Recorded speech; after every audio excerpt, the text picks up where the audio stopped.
خشک پتوں کی طرح لوگ اڑے جاتے ہیں، شہر بھی اب تو نظر آتا ہے جنگل کی طرح۔ یہ خشک پتوں جیسے لوگ کون ہیں؟ ایٹمی قوت بنانے کے دعوے دار، تبدیلی سرکار، آج بھی بھٹو زندہ ہے، وزادار خاندان، زیرک سیاستدان، اصلی تے نسلی، ایم کیو ایم، حقیقی اور غیر حقیقی، ملک کو جنت بنانے کے اتنے دعوے دار ہونے کے باوجود مثبت تبدیلی ہے کیا؟ ہمیں ایٹمی طاقت ہونے پر فخر ہے، لیکن ایٹم بم نے غریب عوام کو کیا دیا ہے؟ کیا ایٹمی طاقت ہونے سے عوام کے حالات بدلے ہیں؟ تبدیلی سرکار نے بھی عوام کے لیے کیا کیا ہے؟ ملک میں کہاں بہتری لائی؟ اب سندھ میں دیکھیں، بھٹو آج بھی زندہ ہے اور صوبے کو کھنڈر بنانے میں مدد کر رہا ہے۔ بہت سنا کہ چودھری خاندان بڑا وزادار خاندان ہے، آج آپسی لڑائی کا تماشا پورے ملک کو دکھا رہے ہیں۔ کہاں گئی وہ وزاداری؟ مولانا فضل الرحمان مشہور ہے کہ ایک تجربہ کار اور زیرک سیاستدان ہیں، لیکن ان کی حالیہ پریس کانفرنس نے ان کی ساری سمجھداری پر ایک بہت بڑا کویسچن مارک لگا دیا ہے۔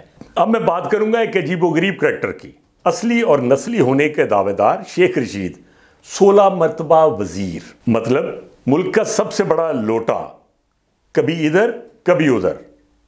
یہ ممکن ہی نہیں کہ کوئی ایک انسان 16 مرتبہ وزیر بن سکتا ہے سوائے ایک لوٹے کے۔ کے پی کے میں اے این پی کا حال دیکھیں، اور سندھ میں ایم کیو ایم حقیقی، جو آج بالکل غیر حقیقی نظر آ رہی ہے۔ پاکستان کو تباہی کے دہانے پر لانے میں اس کا بڑا کردار ہے۔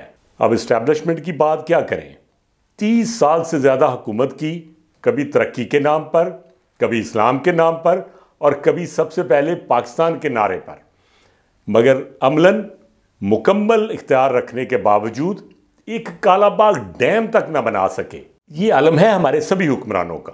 آج بھی دلچسپ صورتحال ہے، جو لوگ پاکستان کے لیے کبھی مل کر نہیں بیٹھے، وہ اپنے مفادات کے لیے کیسے شیر و شکر ہو رہے ہیں، ایک دوسرے کو فضلو، مولانا ڈیزل اور یہودی ایجنٹ تک کہنے والے آج ایک دوسرے کے قریب آ رہے ہیں۔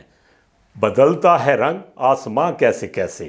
اس مفاہمت کا آغاز مولانا صاحب نے ایک جملے سے کیا، ہمارا پی ٹی آئی کے ساتھ جسموں کا نہیں دماغوں کا جھگڑا ہے جو جلد ختم ہو جائے گا، یعنی ذات کا نہیں، صرف سوچ اور اپروچ کا مسئلہ ہے۔ یہ بات تو ٹھیک ہے، سوچ اور اپروچ تو کبھی بھی بہتر ہو سکتی ہے، لیکن مولانا اور پی ٹی آئی جو شدت پسندی پہلے دکھا چکے ہیں، کیا ہم سمجھ لیں کہ اتنا ہی آسان ہے سوچ اور اپروچ کا ملنا؟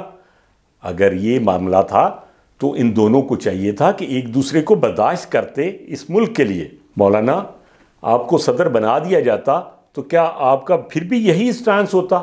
سٹانس میں ایک اور بہت بڑی تبدیلی، بلاول بھٹو، جنہوں نے پورا الیکشن اینٹی مسلم لیگ اور خصوصاً اینٹی نواز شریف بیانیے پر لڑا، لیکن اب پیپلز پارٹی حکومت سازی میں مسلم لیگ کا ساتھ دیتی نظر آ رہی ہے۔